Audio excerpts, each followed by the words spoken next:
Hello and welcome to the 5 Yard Dynasty podcast. I am your host this week, and unfortunately, I am alone. Rich has had a family emergency, so has had to step away. So I am Liam. If you don't know me, I am at the FSA Tweets on Twitter, and I will be going through this week's week 2, which was a very interesting week. I think we got back to a bit of normality this week, but we'll go through that shortly. So, normally, Rich would ask me what my cocktail of the week is. So, I have to ask myself. So, this is a strawberry daiquiri. What it is a bit of lime juice, strawberry liqueur, strawberry puree, a bit of simple syrup, and some rum. And it's really good. One of my favourite cocktails there is, and I just needed to get a quick cocktail in this week. So before we get into the pod, what I'll be doing is just going over the normal ad read that we've got for this month. So that is Manscaped. So 5 Yard Dynasty has been partnering with Manscaped for about a month now, and it's in essence the best below the waist grooming that there is around. So there you can see the lawnmower 4.0. Honestly, I never really gave it much thought. If you listen to the previous pods, Rich has said the same. I never really gave much thought into below the waist grooming, and then when this came along, it was a game changer, an utter game changer. There's a reason that they're so successful. There are so many people around the world using it.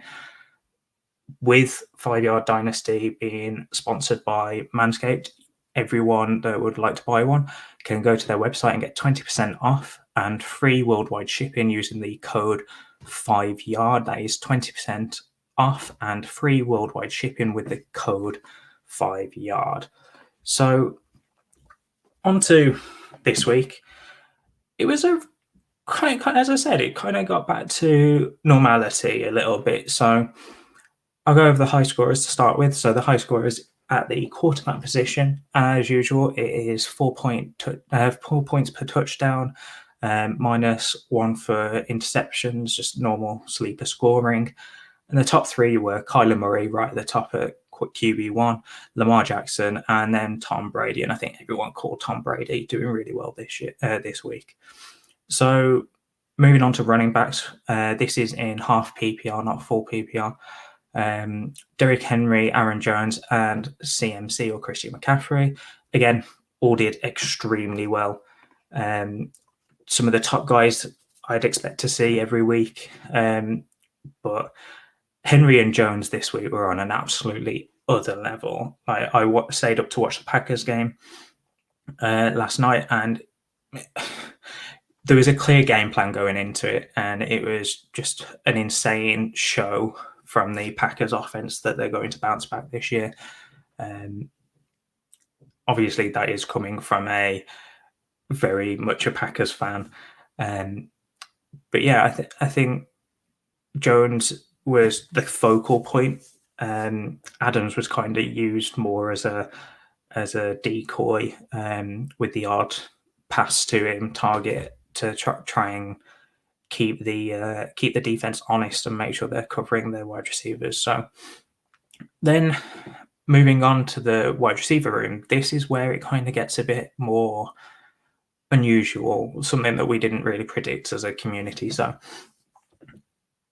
we'll start at the wide receiver 3. So I know a lot of people were on Terry McLaurin, who is the wide receiver 3 this week. I saw a stat earlier, and he's played 100% of snaps over the past 2 weeks. Unfortunately, I haven't had enough time to have a look at it and just triple check it. But 100% of snaps over 2 weeks, that's an insane snap percentage. And he's been doing really well. So let's see how McLaurin carries on. He's not finished as a wide receiver 1 in his career over a season, so it will be interesting to see how it goes, especially without Fitzpatrick. So we'll see how that carries on. So just keep an eye on McLaurin. Tyler Lockett is someone that I'm really surprised about. So I sold him in a dynasty league not too long ago, just before the season started, expecting him to have another year like he did last year, where he scored a couple of boom weeks, some weeks where he will have won you that matchup where he scored about 40 to 50 PPR points. But this week, for the second straight week this year, he's done really well. He scored around 30 points. And if he keeps up that consistency, we may see a shift in that offense from DK Metcalf to Tyler Lockett. And then last but not least, I say last, he's first. So wide receiver 1 this week was Cooper Kupp, and he's actually the wide receiver 1 over the past 2 weeks combined. He's someone that a lot of people didn't really think much of. We have Robert Woods there, and I think a lot of people were expecting Robert Woods' role to be a lot bigger. We had some early reports during training camp that Kupp was a favourite target of Stafford, who recently got traded there this offseason. But I think Kupp is a surprise, to say the least. I definitely thought he had top 12 upside, but I didn't think he would be the QB1 over the first 2 weeks. The wide receiver 1 over 2 weeks, sorry. So, yeah, I don't really have much to say on Cooper Kupp. I thought it was going to be a Cooper Kupp offense rather than Robert Woods, but it is what it is, and I don't think anyone could have called one or the other with much certainty. Moving on to the tight end, so we use no tight end premium scoring in this, so it's just straight half PPR as usual. So starting off third, so DJ Hawkinson for the Lions had a decently good game against the Packers. I say decently from a football point of view. He was the focal point, but wasn't enough to get them over the hurdle to beat the Packers. From a fantasy perspective, he was the tight end 3. He did really well. And then moving on to the tight end 2, so that is Gronk, which is a crazy thing to think about, considering that Gronk is how old? And yeah, he looked at the end of last season to be getting back into some sort of rhythm with Tom Brady, but I think that end zone is where Gronk's magic is going to be. I don't think we can just fully trust Gronk, because there's going to be weeks where he doesn't score a touchdown. He's had 4 touchdowns over the past 2 weeks. I don't think that's going to happen for the rest of the season in a 2-week span. I think he's going to regress a bit back to the norm, and we'll see where that goes. So, and then the tight end 1, if you haven't guessed it already, it's Travis Kelce. He had an absolutely insane week, and I mean insane. He will have won new matchups. So I just want to see a lineup with someone in a Superflex league with Kyler, Lamar, Henry, Jones, Kelce. That it would have been a north of 300-point week potentially, depending on how deep the league was. But yeah, there are high scorers. So moving on. Significant news. Wow, this was a big week for news. So a lot of injuries, and I'll try my best to whiz through them. I'll pick out some ones that maybe are a bit more fantasy relevant, shall we say. So starting off, my rookie 3rd round love was Nico Collins. He's potentially going to IR. He's out for 3 to 4 weeks with a shoulder injury. He had 1 target for 1 reception of 32 yards and then was out for the rest of the game. So if he's making it into your lineups, you're probably not doing well this season, but we'll see or you'll have to figure out how that goes. But Nico Collins out for 3 to 4 weeks potentially. Then Dalvin Cook, I don't think this one's too much to worry about, to be honest. I think it's just a bit dinged up. So, according to the injury reports and the news that we've seen after the games, he's got some twinges with his ankles. So, we'll see how that goes. But again, just something to note. I don't think it's anything to really worry about. Just maybe keep it on your radar if you do have him in your lineups. And maybe Mattison, Alexander Mattison, the backup there, is a good pickup. And then going back to the IR situation, we've got Jarvis Landry, who had an MCL strain, sorry. He's been moved to IR today. That news broke. So we'll see how that offense looks, because on the other side, you've got Odell Beckham Jr., who potentially could be coming back this week, but we also thought he was coming back in week 1 and he was inactive, and he was also inactive this week. So we'll see what happens there, because if there is no Landry and no Odell Beckham Jr. this week, that offense is going to look really, really different to what we've seen.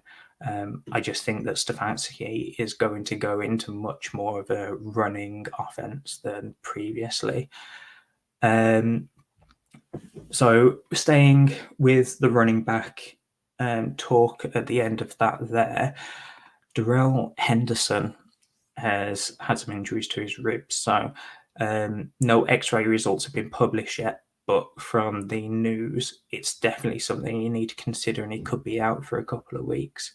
As I said, there's no real news yet, but that will be dropping over the next couple of days. So make sure you're keeping your eye on Ian Rappaport, Adam Schefter, Mike Garofalo, Tom Pelissero. Someone will be tweeting that out later on in the week.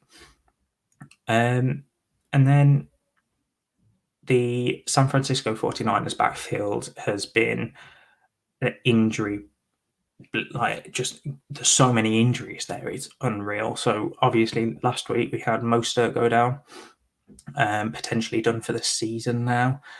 Initially it was 6 to 8 weeks, but that could be the whole season. The 49ers holding back for.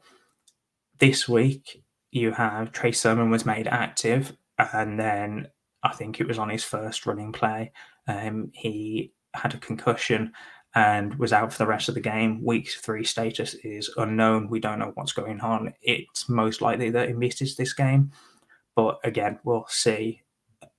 I think you do get some concussion protocols cleared, but we'll just have to see how that goes, because if Sermon's not in this week, I do expect him back next week from a concussion.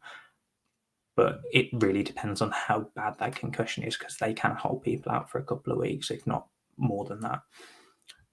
Staying with that room, Jermichael Hasty, he had an ankle injury, same game. He never came back to the game either. Week 3 status again is unknown. He could be out for a while, according to a couple of reports, maybe 1 to 3 weeks. Ankle injuries, without being an injury expert in quotes, they do tend to linger a little bit, so it's something that we need to keep an eye on. And then Elijah Mitchell, he went out of the game with a shoulder injury, but he did come back with so again, week 3 status is unknown, but I would expect Elijah Mitchell to be back, because who else do they have? They did sign Trenton Cannon on the off the waivers from, I believe it was the Ravens. So maybe it's Mitchell and Cannon that will split carries in some capacity, but we'll see on that. He did, as I said, Mitchell did return to the game, so potentially could be healthy, or he could just be change of pace back, and they'll have to let Cannon and maybe try and get Juszczyk in as a runner as well. And then a couple more. So we'll move on to some wide receivers. So we had Laviska Shenault shoulder injury. Apparently, that's not long term, but again, something to just watch. We've not had anything else apart from it's not long term and he could be back this week. Amari Cooper went out of the game with bruised ribs. He's being reevaluated tomorrow. Again, just keep an eye out on that. He could miss some time, but we have no further info at the moment. Deontay Johnson on the last play of the game took a big hit, and apparently it's his knee that's the issue. Doubt for week 3. Apparently not serious. So if you've got him, you might be missing him this week, but we'll see. Tyrod Taylor in the quarterback situation. He's doubtful for week 3. And they've got a short week, so they play on Thursday. So in 2 days' time, as of the live stream / recording. So again, not considered injury, not considered fully serious, but we could be seeing him go to IR. So a bit of conflicting information from what I can find. They have confirmed Watson is not going to be active week 3, so in a couple of days' time. So we will be seeing Davis Mills. That is not surprising, but concerning for the Texans. I mean, I don't know what the Texans were going to do this year, but Tyrod Taylor actually looked pretty decent. So maybe Davis Mills does something, but he looked very shaky in the preseason. And from the few bits that I saw in the highlights, he again looked pretty shaky. Andy Dalton for the Bears, again doubtful for week 3 with a knee contusion. So this one is, I don't want to say it's good because no injury is good, but at least we do get to see Justin Fields take the field in a full capacity rather than the odd snaps that he took in week 1. So Justin Fields owners, you finally get to see what he looks like in the season, potentially this week. And from the reports, it is looking like it's going to be this week. Wentz has somehow sprained both ankles. I don't know how you sprained both, unless he sprained one, went back onto the field and sprained the other. But I don't think that was the case. He is again doubtful for week 3, so it could be Jacob Eason taking the field there. Tua has bruised ribs. He's considered day-to-day. There is a chance to play this week. Just keep an eye out on that. Baker Mayfield, shoulder. I included him on this list just because we have Odell and Landry on here as well. And it fits with that run game script that I talked about earlier. But apparently his shoulder is on the injury report. So he's likely to play. I don't think that they'll make him inactive, especially if he can still train. But it might be that we see a lot more run or check downs if that is the case. And then on the bright side, more brighter side of news, Will Fuller is supposedly returning this week. We thought he was going to return last week from suspension, but he was made an inactive for personal reasons. So potentially he could be returning this week, but we'll have to see on that. So moving on to the Dynasty stock market. So I've already spoken about Cooper Kupp. His stock has massively risen this week. He's the wide receiver 1 over 2 weeks. He looks to be Matt Stafford's favourite target. So we'll see how that goes. But I do think Cooper Kupp is a great add if you can get him in a contending spot. But it's very price dependent. We don't know what that's going to look like over the coming weeks. Woods could make a comeback, and a very strong one at that. We all know that he's a good player. Cortland Sutton. So there's no Judy in that offense anymore, and Sutton looks fully healthy now. We held reservations because of his ACL strain or ACL tear that we had last year, but he looks healthy. Looks like he's never missed a beat, in my opinion. Anyway, he had a 35% target share, so something to watch on Cortland Sutton. Someone may still be sleeping on him, but I very much doubt it after this week. He had a very good week this week. Now, last week we had an explosion from a rookie, and that was Jamar Chase. So he had, I believe it was 100, just over 100 yards, a touchdown, and a lot of targets from Joe Burrow after a very shaky preseason as well. But this week it wasn't his turn anymore. It was Rondale Moore stole the show from a rookie's perspective. He exploded onto the scene. He just what a week for Rondale Moore. He had that really long touchdown. So something to watch there. His stock has definitely risen. Derek Carr, he's had back-to-back top 12 weeks. That is surprising to me. I have him as a QB2, so maybe he does regress down to that during the season. But top 12 Derek Carr weeks back to back. That's great if you've picked him up as a QB2, maybe a QB3 even in those Superflex leagues. And then you have Hollywood Brown as the last riser that we've got on our list.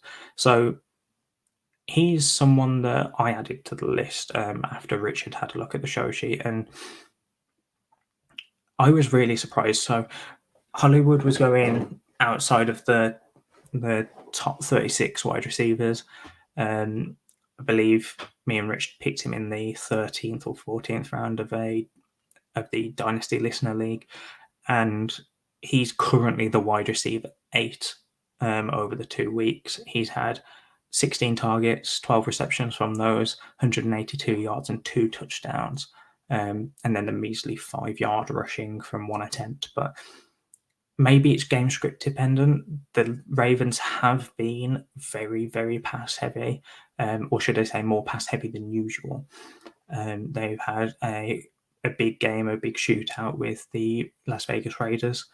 That game went up for over 50 points, and then they played the Chiefs this week. I unfortunately didn't grab that. I didn't get to see that game live, but that was an insane game. There was a lot of points scored there, and the Ravens did come out with a win. There was over 60 points there in total for the match. But Hollywood Brown is a great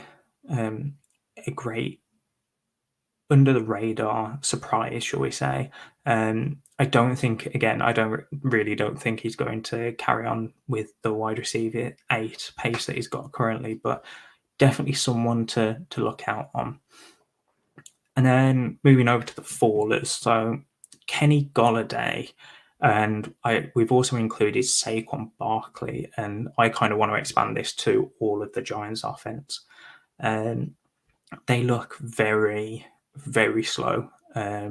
And I don't mean through speed. I just mean in general, they very much seem sluggish. They don't feel like when I'm watching those games, they don't feel like they're trying to excite their fans. It just doesn't seem to be going at the moment.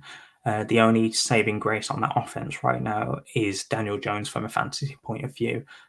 He scored nearly 30 points in most leagues this week, just gone, in week 2.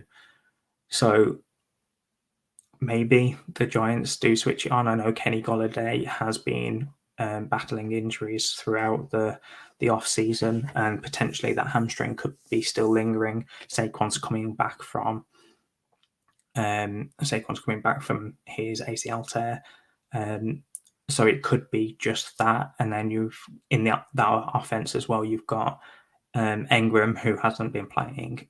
So I think when all three get back to their usual selves, their full speed, I do think that offense can do well. It's just that offensive line just looks awful, absolutely awful. And sorry to those Giants fans out there, but that offensive line needs to get better for Daniel Jones to be able to actually do something. I don't think that Daniel Jones is a game breaker, but I definitely think he needs that time just to be able to process things a little longer than most quarterbacks do. And obviously, if he doesn't get tackled, he's not going to fumble the ball. He does need to clean up his fumbles. We've said this for 3+ years as a community, but we'll go from there.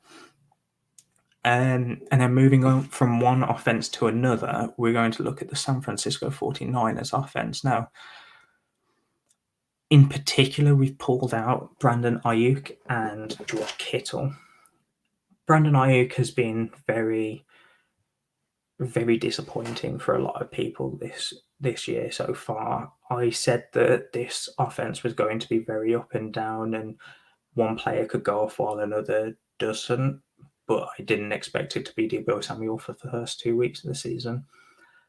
We'll see how this carries on, but I really do think that if we have another week from Brandon Ayuk, I'm panicking with him. I think Ayuk really needs to buck up his ideas. I suppose I don't really know how else to say it. From a fantasy point of view, players are fantasy owners, should I say, or managers, are really worrying about him. So if he has one good week, I think he gets back to nearly the value that he's already lost. But I think if we go through another week without a somewhat decent week, at least 10 to 15 points, then Ayuk owners could be panicking there. And then George Kittle, same again. Target share is decent, but is he still a top 3 option right now? I don't think he is. I think we've seen enough from Kelsey, obviously, as the one, but Gronk, Hawkinson, and then Waller as well.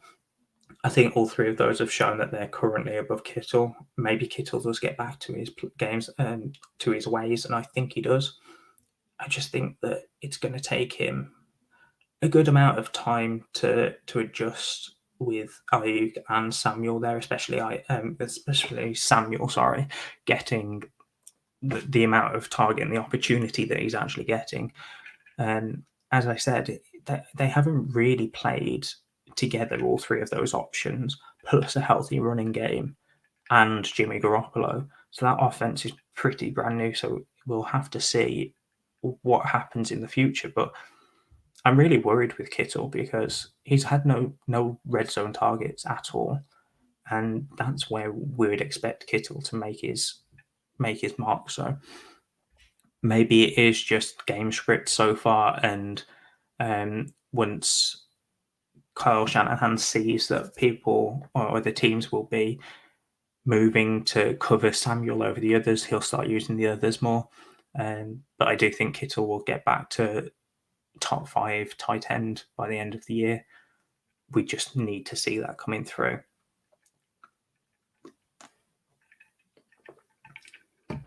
Sorry about that. So, player of the week. So I'll run through Rich's pick and I'll speak a bit about it, and then I'll go through mine in a bit more detail. Obviously, Rich's pick will be a bit less in depth because we'll have let Rich go through it himself. So to start off, Rich picked Tony Pollard this week. He had a great game, about 20 points. He went for 109 yards and 1 touchdown on just 13 attempts. 13 attempts. That's a great yards per carry. And then he also went for 31 yards on 3 receptions from only 3 targets. He was crazy efficient this week. I do struggle with what Zeke is going to do. I don't really know what to think about Zeke right now. Pollard, I don't think will be a workhorse in any capacity. I do think while Zeke is there, you've got to worry about his usage or what usage the Cowboys are going to have with Zeke. But Pollard this week went crazy, and he's shown that he's got that upside on his own now. So he's definitely someone to look out for. I would say he's the top backup in the league outside of Kareem Hunt.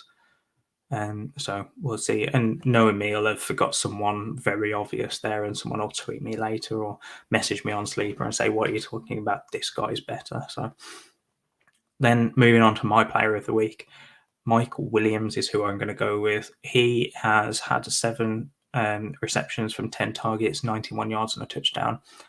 And I'm not just thinking from this week with Mike Evans, really. I suppose it is player of the week, but he had a great game, and I'm more thinking about the past 2 weeks. I think with Mike Williams, again, as I said, I'm not taking away from his game this week, but over the past 2 weeks, he's had the most targets on that offense. Not even Keenan Allen, Austin Eckler have got over his targets.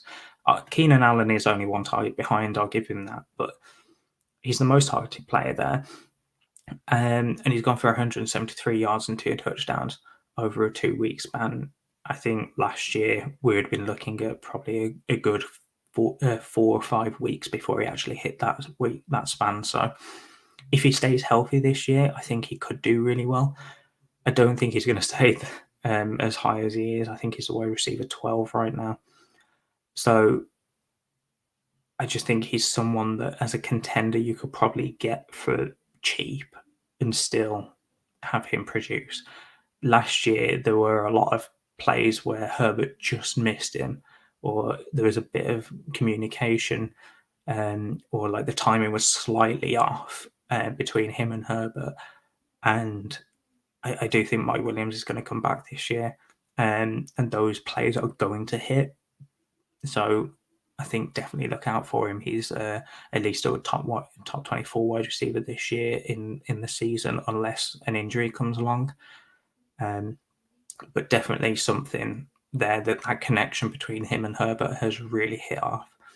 So let's move on to the deep dive player of the week. So again, I'll go through Rich's first. So Rich has picked Michael Carter. Now, when he put this name on the list, I was a bit skeptical about it. And Michael Carter has had 59, or last week at least, had 59 rushing yards from 11 attempts and 29 receiving yards from 2 catches. I don't think that's anything flashy, but it is deep dive player of the week. So hopefully we do see him take over that backfield. I know that Rich has put on the show sheet that he had a lot of opportunity. I think it was around 50% target, a 50% opportunity share or snap share, and then 30% opportunity share. So he's sharing the backfield with Ty Johnson, but I think over the next few weeks, Carter can take over that backfield, and if he shows that he can take on a 60 to 70% role, he will get that. So maybe Carter is a sneaky buy if you're trying to contend this year, with trying to look forward in the future. But again, Michael Carter's probably costing you more than a second. I wouldn't pay a first for him, but I would snap you up for a second at the moment. So something to think about as a contender. And then moving on to my player, so I've got Quintez Cephus. So someone that I touted last year during the offseason when I came onto the pod as just a guest. Quintez Cephus is someone that I want to try and acquire, I touted him last year as someone that I was either acquiring or just taking that punt on in drafts, because there's no one else contracted in that wide receiver room. Obviously, we saw Golladay leave. We saw Marvin Jones leave to Jacksonville. We also saw players like Geronimo Allison that had opted out, had left, and then, and then Danny Amendola again. I don't think these last two did much to take that competition away, but there would have been something there. But there was no consistency from 2020 to 2021 apart from Quintez Cephus. So he was someone that I was picking up in a lot of places. When startup season started around June, I was looking more towards Tyrell Williams because people had clocked on at that point, and I was trying to take the lowest cost option in that offense through startups. But more down to Quintez himself. he went for 63 yards on 4 catches and a touchdown last night, and he did really well. Like, the game plan for the Lions was to pick on Kevin King when he was on the field. As a Packers fan, I'm not going to go into too much detail because this is a fantasy podcast, but I won't go into too much detail defensively. But I do think that that whole game plan was to pick on Kevin King and try and leave whoever Jair Alexander was covering to themselves. And then maybe, obviously, the focal point was Hawkinson, as I said at the start. And then last week, Quintez Cephas also showed that he still had that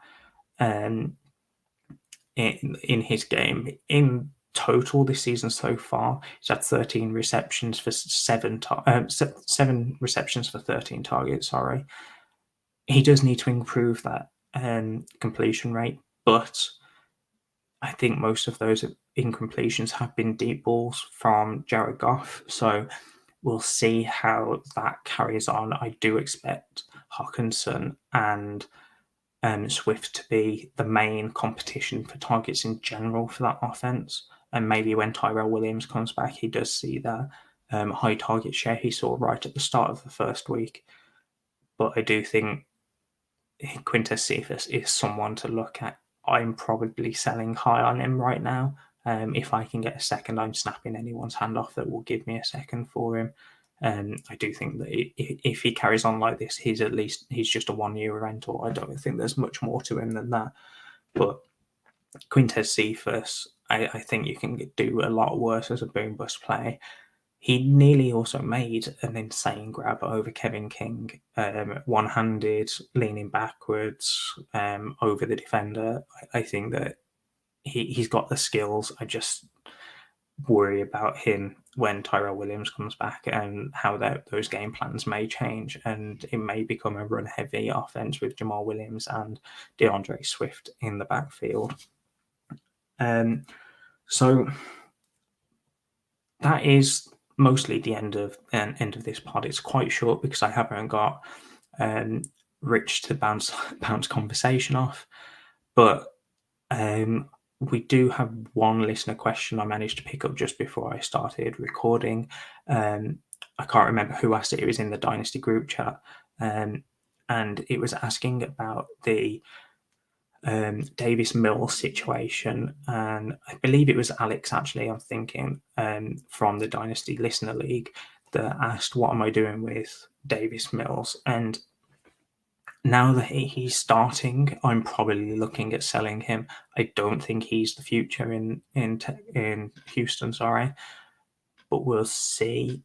I think with him, he's very raw is the word I'm going to use. I think he needs to improve a lot more before I can comfortably start him or even put him into my lineup if I don't, or if I have someone else that's starting. I will be selling based on this high point. I did it in a league last year. In fact, I tested a theory when Jake Luton for the Texans took over because I believe Minshew was injured and Mike Glennon was injured there. So I did this test where I sold Eason in one league and managed to get, I believe it was Gabriel Davis in a Superflex league, because me and the other owner knew that it was only going to be a couple of weeks rental, and I decided to keep him in the other league that I owned him in, and I much rather had sold. I think anyone at Davis Mills' level, someone like a Jake Luton, is probably more of a sell right now. If anyone can give you close to a second value, I wouldn't be selling him for a third. There's not really much point. I would just keep him for that. I'm not saying you've got to sell for picks. Maybe grab someone along the lines of Gabriel Davis who could increase in value, or someone along those lines. I'm not saying go out and get Gabriel Davis because I think he's also a sell, but someone in that price range maybe. Just have a look at that, and we'll see how Mills turns out, but I don't think it's going to be very good this year. And I think if Texans keep going on as they are, and if Mills starts for an extended period of time this year, they could be looking at the 101 pick. And although the quarterback class is not going to be as nice as it was this year, there are still a couple of quarterbacks that could be first round caliber. So maybe Mills, it never sees the field again, and that's the thought process I'm going on. If he never sees the field again, then I'm glad that I sold. And if he does see the field, I think that he's going to take a couple of years to adjust to the NFL before he becomes fantasy relevant, and you're putting him into your lineups. And maybe just I'm just saying sell in my opinion. So apart from the weekly articles, I've got nothing, no housekeeping to shout out or anything like that. So just as usual, check out the weekly articles. Lewis has got a good article coming tomorrow, as of recording, so that will most likely be today if you're listening as podcast form, on the day that it comes out. I dropped my weekly article. Unfortunately, it was a little bit late this week. It came out today as of recording, so on Tuesday. So that goes over roster management, and I explain a couple more theories and concepts, mostly around average age of your dynasty roster, what I'm looking at. And then I'm also looking at retooling in that article as well. So check that out. Rich dropped his waiver wire targets, and Danny will be coming out with his article on Thursday. So thanks for listening, guys. It was a slightly different one this week. So I know that you probably haven't heard Rich on his own for a long time. So at least now you can hear me on my own. I hope I didn't ramble too much, but as always, guys, this pod has been brought to you by Manscaped. So 5 Yard is the code. That is 5 Yard, and you get 20% off, free shipping worldwide. One of the best products that I can recommend, and we'll see you next week.